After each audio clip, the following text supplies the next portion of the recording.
오늘 우리에게 주시는 하나님의 말씀은 이사야서 9장 6절입니다. 이는 한 아기가 우리에게 낳고 한 아들을 우리에게 주신 바 되었는데 그의 어깨에는 정사를 메었고 그의 이름은 기묘자라 모사라 전능하신 하나님이라 영존하시는 아버지라 평강의 왕이라 할 것임이라.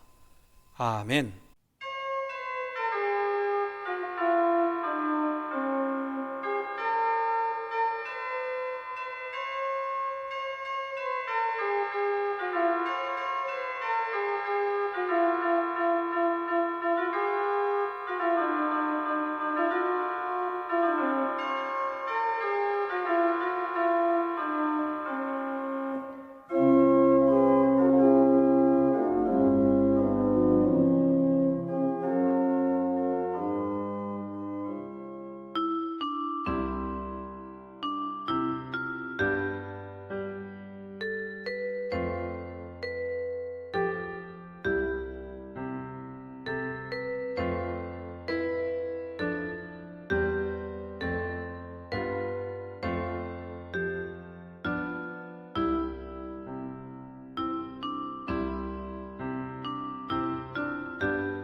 평강의 왕이라는 제목으로 말씀 증가하겠습니다.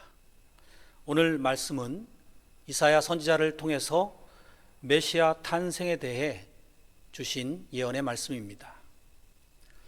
장차 이 땅에 특별한 아기가 태어나실 것인데 그 사실이 너무나도 확실하기 때문에 과거형으로 말씀하셨습니다.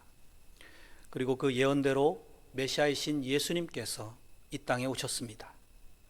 오늘 본문 표현대로 한 아기가 우리에게 나셨고 한 아들을 우리를 위해 보내주셨습니다.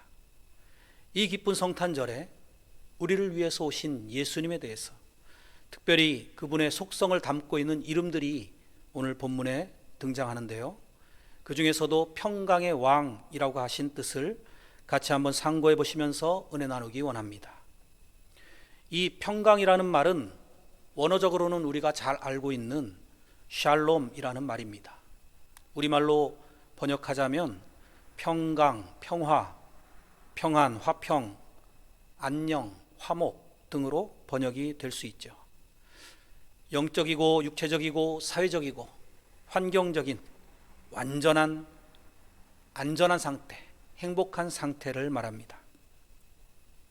모든 것이 가장 온전했던 태초의 에덴 동산을 생각해 보시면 어떤 상태가 샬롬이구나 하는 것을 잘 이해하실 것입니다.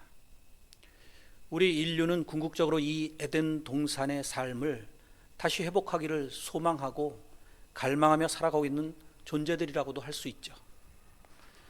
예수님은 온 세상을 통치하실 왕으로 오셨습니다. 그런데 평강의 왕, 즉 평강의 속성을 가장 탁월하게 나타내시는 왕이신 것입니다.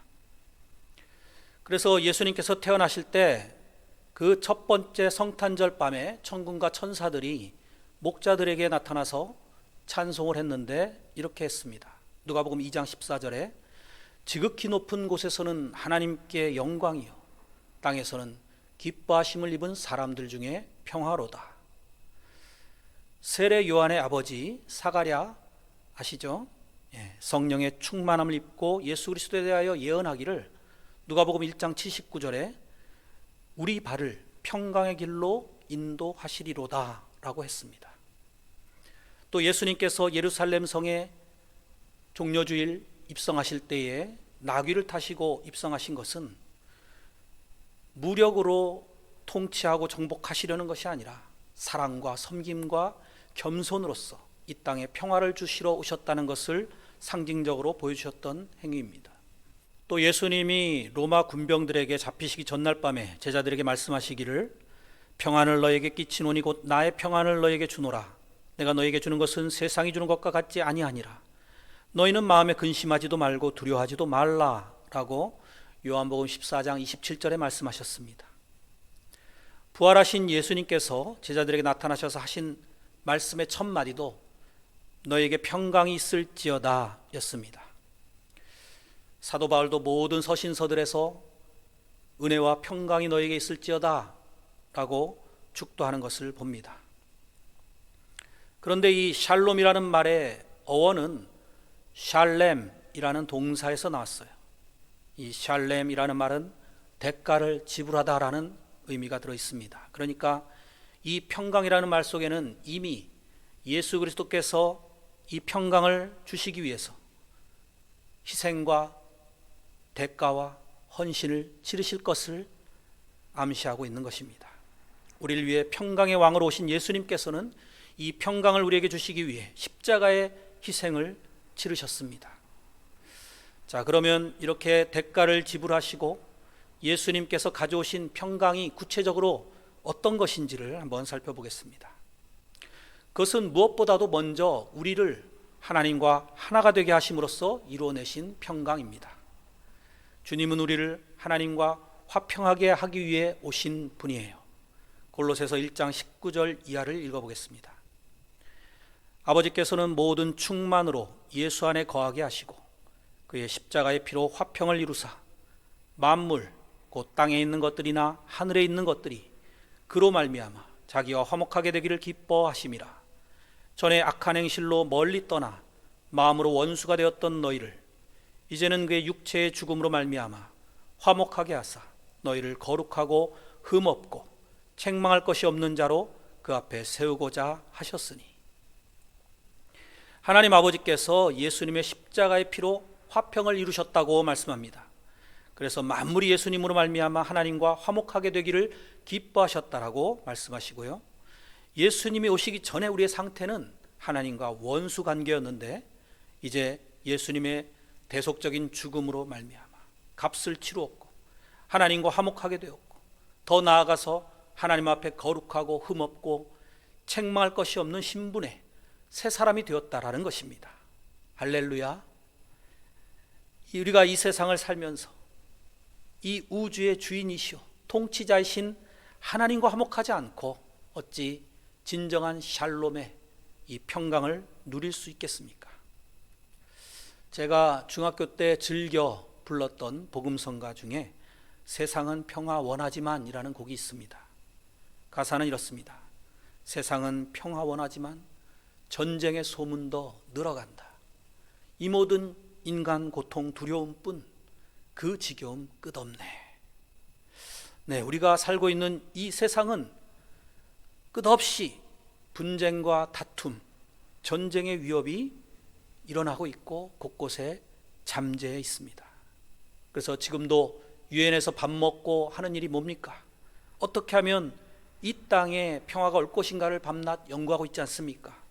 하지만 여전히 세상은 전쟁과 불화와 다툼이 끊임이 없고, 그게 없는 것 같이 평화롭게 보일 때에도 언제든지 일어날 수 있는 긴장 상태에 있습니다. 그래서 샬롬은 온 인류가 바라는 바고 소망하는 것이지만, 역사적으로 볼 때 우리 인간들은 스스로의 힘으로 이것을 이뤄낼 수 없다는 것을 증명해 오고 있습니다. 태초의 에덴 동산에서 그 평화로웠던 상태, 인류가 꿈꾸는 이 유토피아를 우리 스스로 건설할 수 없다는 것을 인정해야 함에도 불구하고 끊임없이 이룰 수 있다라고 하는 그러한 교만한 마음 가운데 지금도 바벨탑을 건설하고 있는 것이 우리 인류의 사상이요 노력인 것입니다. 하지만 세상이 할 수 있는 일이라는 것은 지구의 파멸을 가져오고 있고, 또 전쟁을 잠시 중단시킬 정도인 것입니다. 세상이 할 수 있는 최선은 고작해야 서로 팽팽히 대립하는 그 상태로 긴장을 유지하는 것뿐입니다. 이러한 잠시 동안의 휴전 상태는 진정한 평화라고 말할 수가 없죠. 그것을 평화인 것처럼 착각해서는 안 될 것입니다.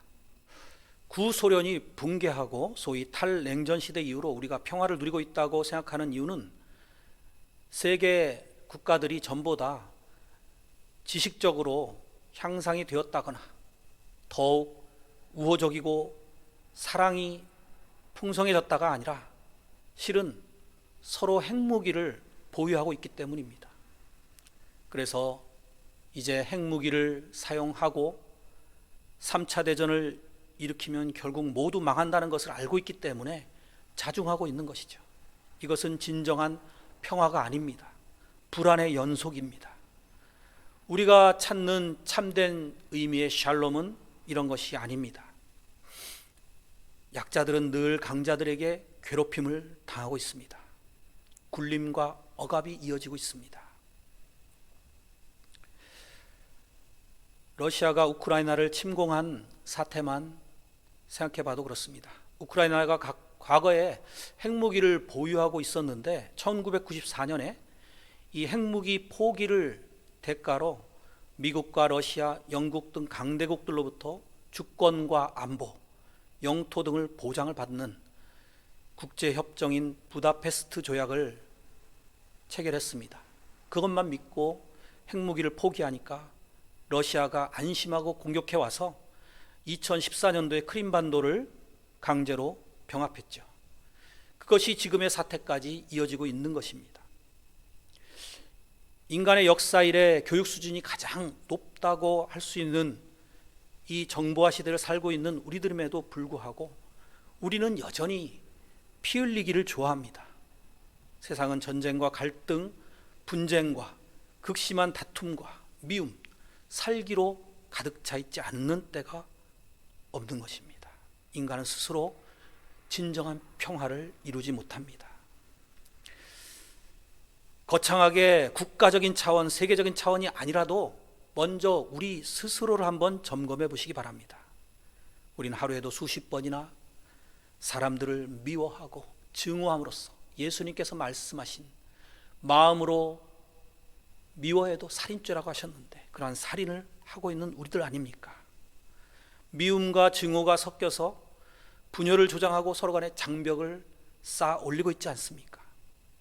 우리 삶 속에 과연 얼마나 완전한 쉼을 누리며 살아가고 계십니까?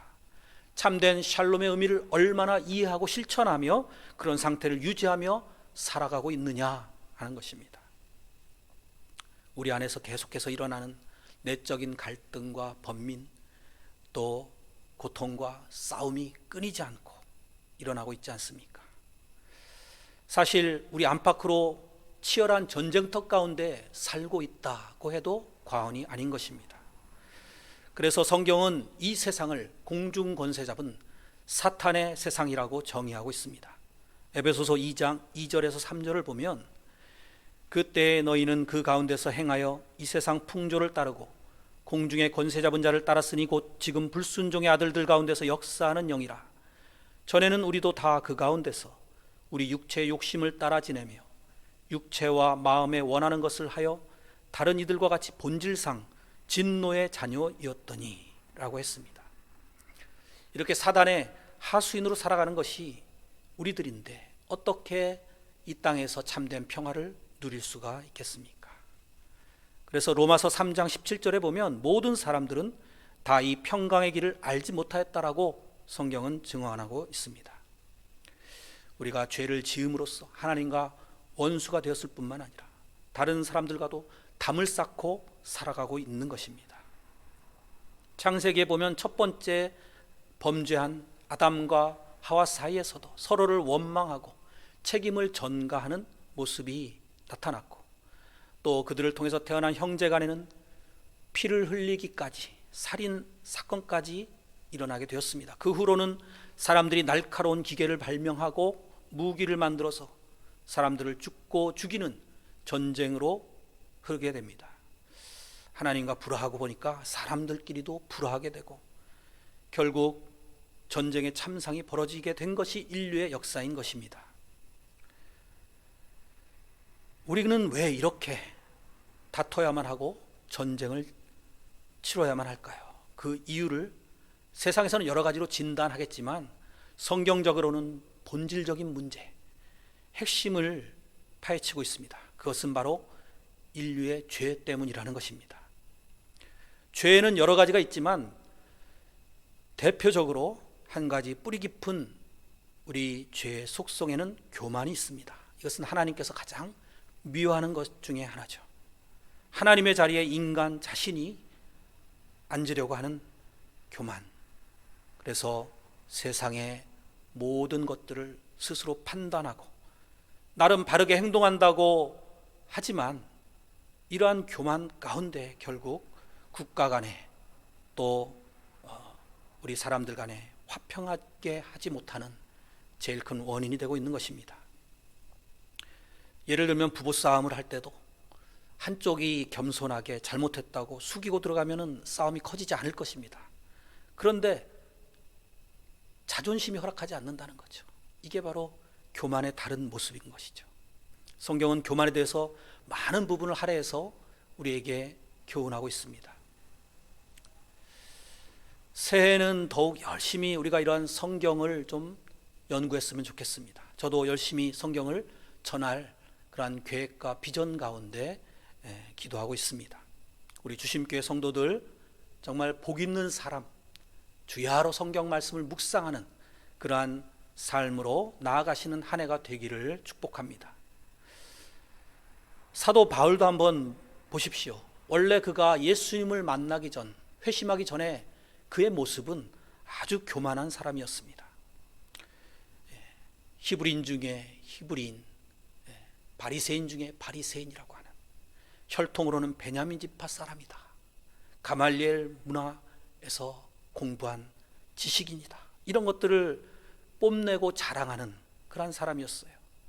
그러다 보니까 남을 박해하고 무시하고 우월감을 가지고 살았던 것이죠. 이렇게 우리 인간들 가운데는 본능적으로 자랑하는 교만이 있습니다. 그래서 출신 성분을 가지고 구별하고 또 혈통에 대해서, 국적에 대해서, 또 남녀 차별 등으로 우리 모든 인간 관계가 장벽이 쌓여져 있는 그런 것이 우리의 갈등의 요소가 되고 있는 것이죠. 분명한 것은 사람들이 이런 자랑으로 말미암아 교만한 모습으로 살아가고 그 영향력이 또 크게 작용을 해서 많은 부작용을 낳고 있다는 것입니다.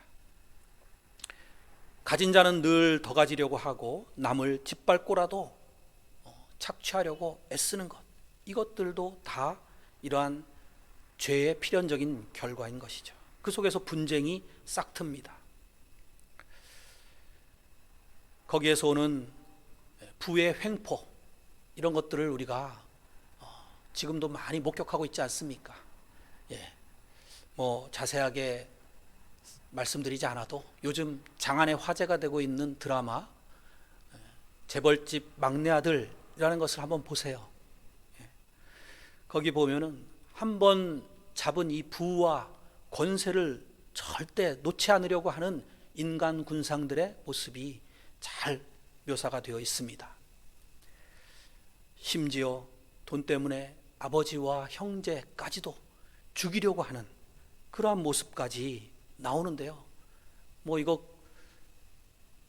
그냥 허구가 아니라 현실에 얼마든지 일어나고 있는 일이라는 것을 우리가 뉴스를 통해서도 날마다 경험하며 살아가고 있습니다. 또 지식의 교만도 생각해 봅시다. 우리가 지식인이라고 해서 분쟁이 줄어드는 것이 아닙니다. 헬라인들은 매우 지적인 사람들이었죠.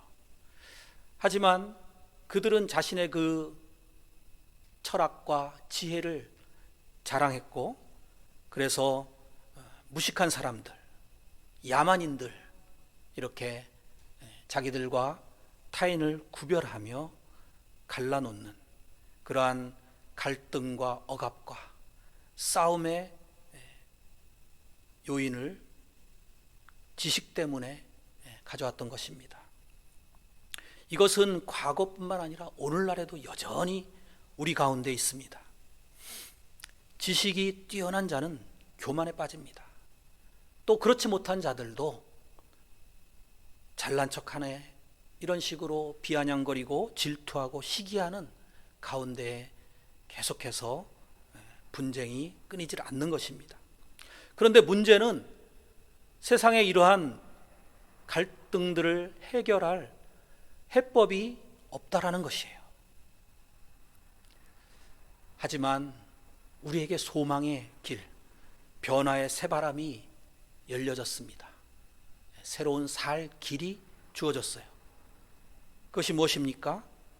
바로 오늘 본문에 나온 한 아들을 우리에게 주신 것입니다. 이렇게 주셨다라는 것은 하나님의 선물인 것이죠. 바로 예수님을 보내주신 것, 이것이 이 문제를 해결할 유일한 해법으로 우리 인류에게 주신 선물입니다.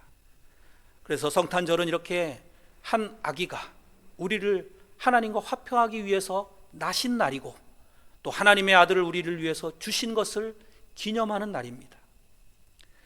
그러나 예수님이 오셨다고 해서 우리가 자동적으로 다 하나님과 화평해지는 것은 아닙니다. 그 예수님을 믿어야만 합니다. 그래서 그분을 나의 주, 나의 하나님으로 영접해야 합니다. 그것이 우리 각자에게 성탄절이 되는 것입니다. 한 아기가 여러분 각자에게 나시기를 축복합니다. 그렇게 되면 로마서 5장 1절 말씀과 같이 하나님과 화평을 누리게 됩니다. 그러므로 우리가 믿음으로 의롭다 하심을 받았으니 우리 주 예수 그리스도로 말미암아 하나님과 화평을 누리자. 할렐루야. 예수님께서 이 땅에 오신 것은 우리를 하나님과 화평하게 만드셨을 뿐 아니라 또 다른 사람들과도 화평할 수 있는 길을 열어주셨습니다. 예수님이 누구신지를 우리가 바로 아는 것이 그래서 중요합니다. 예수님이 누구시냐라는 이 질문은 예수님 당시에도 아주 큰 이슈였습니다. 하루는 예수님께서 제자들에게 물으셨죠. 사람들이 나를 누구라고 하더냐? 그 질문에 여러 가지 답이 나왔지만 가장 훌륭한 대답은 수제자 베드로에게서 나왔습니다. 마태복음 16장 16절에 시몬 베드로가 대답하여 이르되 주는 그리스도시요 살아계신 하나님의 아들이시니이다. 베드로의 이 놀라운 신앙 고백 위에 세워진 것이 바로 교회입니다. 계속해서 읽어보면 17절 예수께서 대답하여 이르시되 바요나 시몬아 네가 복이 있도다. 이를 내게 알게 하니는 혈육이 아니요 하늘에 계신 내 아버지시니라. 또 내가 네게 이르노니 너는 베드로라.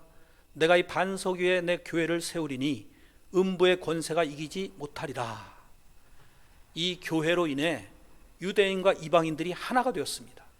이것은 당시로서는 상당히 파격적인 변화였습니다. 우리가 알고 있듯이 그 당시 사회는 유대인과 이방인들로 구분되어 있었습니다. 유대인들은 이방인들을 경멸했고 개 취급하듯이 아주 멸시했습니다. 이방인들 역시 유대인들에 대한 자기들 나름대로 편견을 가지고 있었습니다. 그로 인해서 서로 하나가 되는 일은 절대 불가능한 사회였습니다. 사도 바울이 증거하듯이 유대인과 이방인 사이에는 큰 담이 놓여 있었던 것입니다. 세상에는 언제나 이러한 담이 존재합니다. 단지 그 용어만 달리 사용될 뿐입니다. 이렇게 분리된 모습들은 언제나 존재해 왔고, 그들 사이에는 우리의 상상을 초월하는 심한 갈등과 멸시와 적대감이 있습니다. 그래서 정말 이 사도 바울이 자신이 스스로 고백하듯이 자기는 철두철미하게 바리새인 중에 바리새인이었는데, 그것을 굉장한 자랑으로 여기고 이방인들을 경멸하고 또 예수 믿는 자들을 박해하고 잡아 죽이던 그가 이제 예수님을 통해서 화목하고 사랑하는 법을 깨닫게 되었습니다. 그래서 에베소서 2장 14절 이하에 이렇게 증거하고 있습니다. 그는 우리의 화평이신지라 둘로 하나를 만드사 원수된 것 곧 중간에 막힌 담을 자기 육체로 허시고 법조문으로 된 계명의 율법을 폐하셨으니 이는 이 둘로 자기 안에서 한 세 사람을 지어 화평하게 하시고 또 십자가로 이 둘을 한 몸으로 하나님과 화목하게 하려 하심이라. 원수된 것을 십자가로 소멸하시고 또 오셔서 먼 데 있는 너희에게 평안을 전하시고 가까운 데 있는 자들에게 평안을 전하셨으니 이는 그로 말미암아 우리 둘이 한 성령 안에서 아버지께 나아감을 얻게 하려 하심이라. 그래서 예수 믿는 교회 안에는 모든 담이 없어진 것입니다. 유대인과 이방인이 하나가 되었습니다. 이것을 확장 적용해 보면 우리 안에 있는 계층이나 파벌이나 학연이나 지연이나 인종차별이나 남녀차별까지도 모두 허물어뜨릴 수 있는 놀라운 변화였던 것입니다. 그래서 갈라디아서 3장 28절에도 너희는 유대인이나 헬라인이나 종이나 자유인이나 남자나 여자나 다 그리스도 예수 안에서 하나이니라 라고 말씀하고 있습니다. 이것은 사도 바울 개인적으로도 엄청난 사건이었고요, 또 당시 사회에도 이것들이 얼마나 파격적인 변화였는지, 체제를 전복시키려 꾀하는 종교다라고 반역자라고 탄압하고 로마 정권 하에서 기독교를 박해했던 것이 무리가 아니었던 것입니다. 우리가 아무리 미워할 일이 있고 또 싸워야 할 일이 있다 해도 예수님을 생각하면, 주님을 묵상하고 살아간다면 주님이 내 안에 성령으로 내주하시고 역사하시고 주장하셔서 우리는 원수까지라도 품어줄 수 있는 그러한 사랑의 모습으로 변화될 수 있는 것입니다. 이것이 어떻게 우리의 본성으로 가능하겠습니까? 오직 예수님을 믿는 곳에서만 이러한 평강의 역사가 나타나는 것입니다. 예수님이 평강의 왕이시라면 우리는 왕의 신하들이죠. 그래서 우리도 어디를 가든지 무엇을 하든지 화평케 하는 피스메이커들이 되어야 합니다. 예수님께서도 팔복에 화평케 하는 자는 복이 있나니 그들이 하나님의 아들이라 일컬음을 받을 것이다 라고 7번째 복으로 말씀을 하셨죠. 팔복을 연구하는 사람들은 이 7번째 복이 모든 복의 정점이라고 합니다. 그 앞에 나오는 복들은 이 화평케 하는 자가 되기 위한 준비 단계라는 거예요. 화평케 하기 위해서는 먼저 마음이 가난해져야 된다는 것입니다.